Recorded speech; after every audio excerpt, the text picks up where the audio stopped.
Welcome everyone. My name is Mudit Vyas, and in this technical seminar presentation, I'm going to present on surgical and effectors. In the era of technological advancement, automation is gradually taking over almost every sector.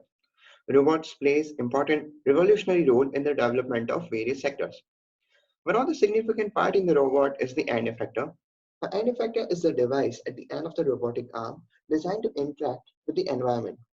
Also known as end-of-arm tooling, it is a generic term that is included all the devices that can be installed at the robot wrist. Now, different end effectors are made for specific tasks. It can be resembled with a human hand where interchangeability is possible. So, with a single configuration, multiple tasks can be performed.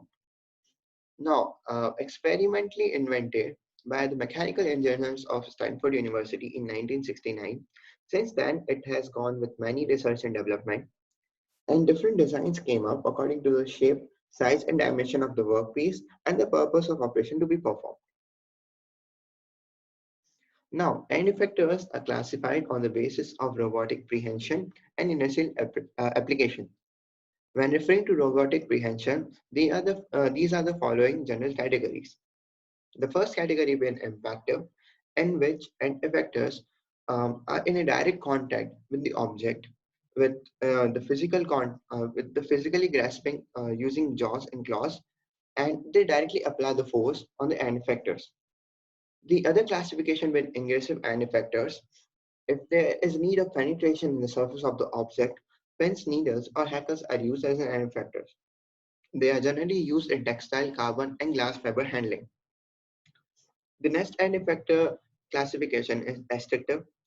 If there is an attractive force which has to be applied or which can be used on the objects, these end effectors come into the picture, whether it be vacuum, magneto, or electroadhesion.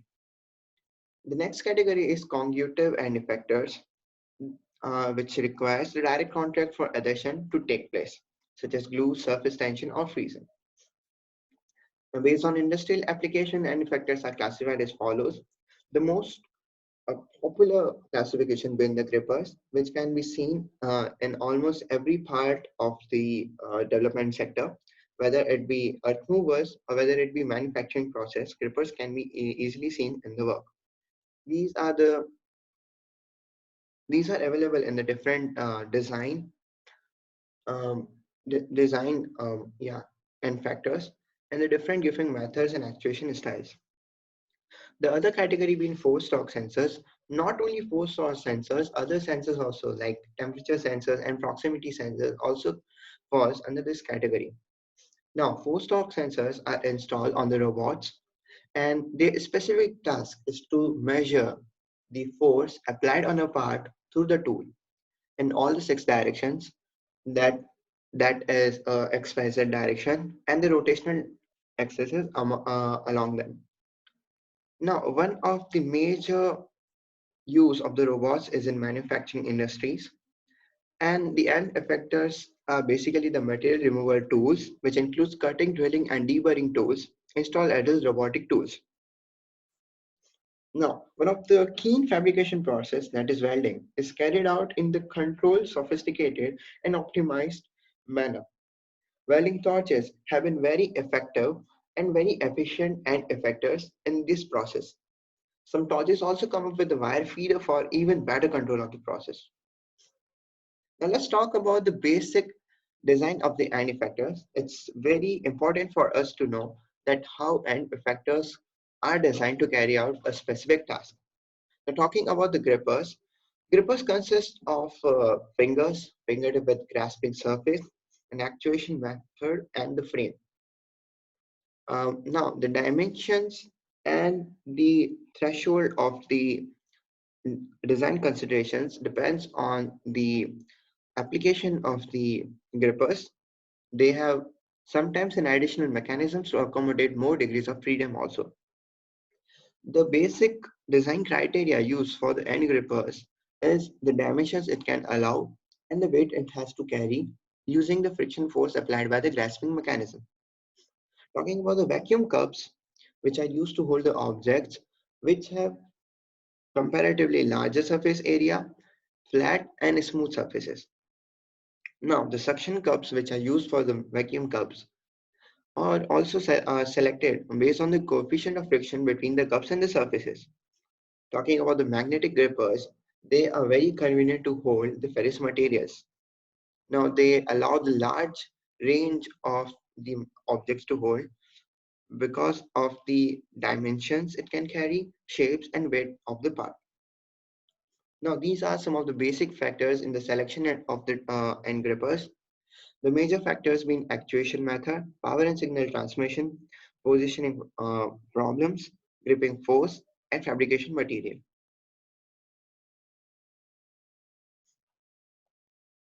Now, let's talk specifically about robots in the medical science.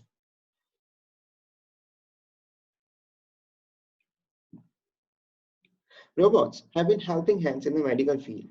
Be any crucial or complicated operations, robots are there to ease the procedure. Now, there are many categories or many applications of robots in the medical science. Uh, the major being the surgical assistant, where robots assist the surgeons to carry out any operation in a quicker and risk-free manner.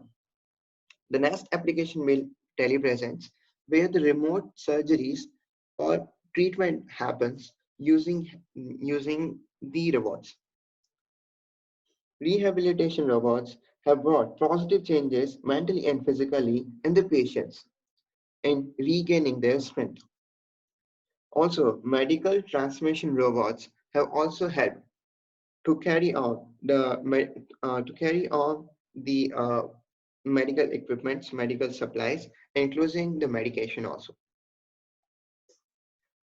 Now let's talk specifically about the end effectors which are in the picture in the medical science field. Although many designs of end effectors are used in the field of medical, let's discuss about some of the latest technology in the market.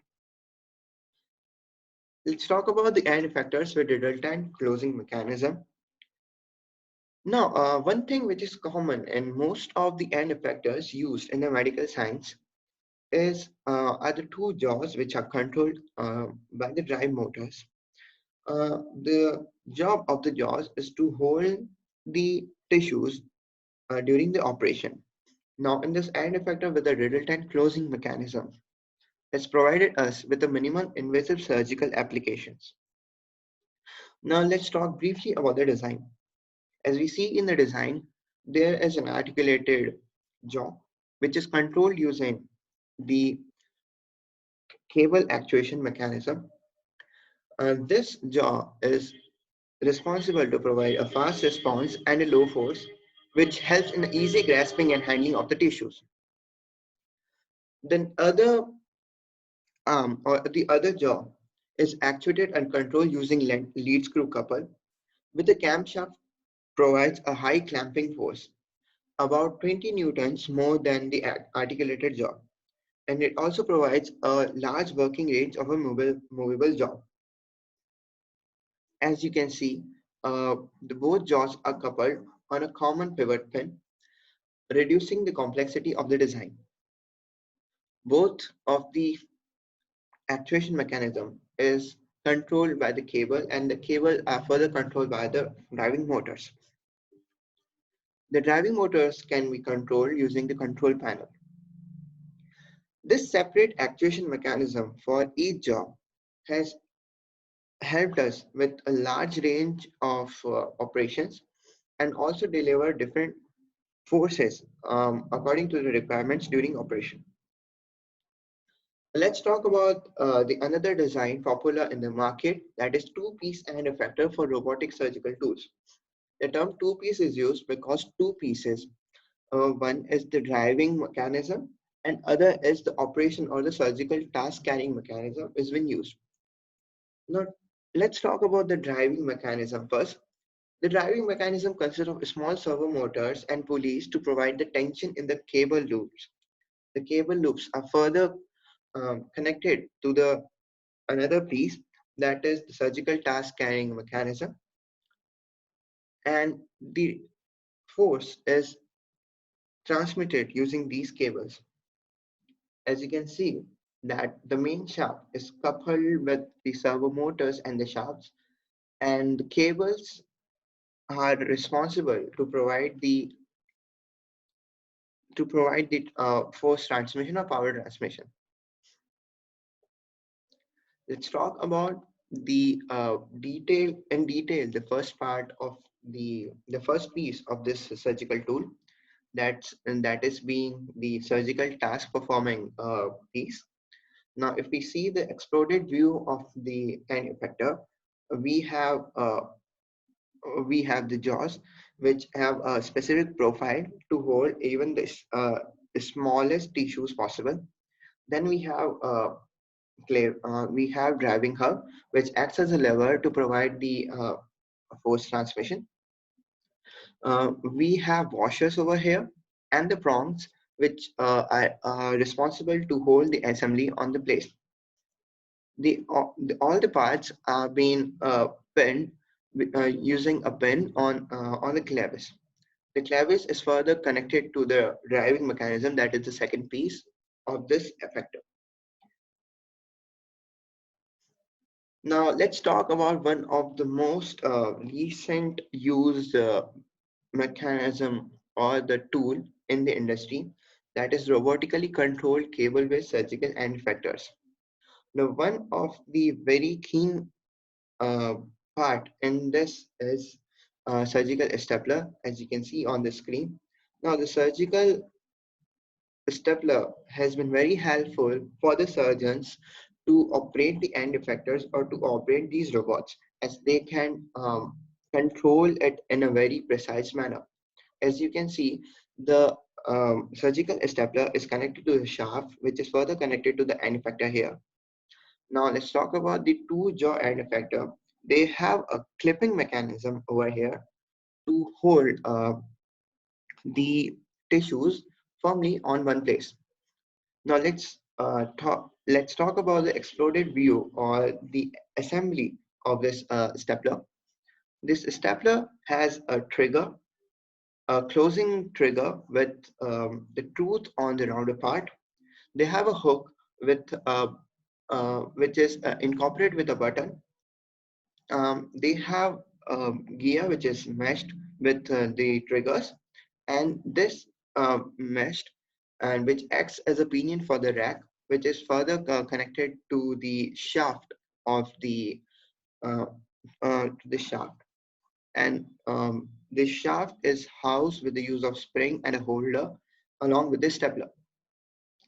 Now, the shaft is moved to like in the forward and a backward direction using this trigger, and to hold the shaft on a particular position, this the hook is used to couple it with the uh, closure trigger using the help of the button. And through this way, at any position and with the any with any position and with the controlled force, the tissues can be held in any position.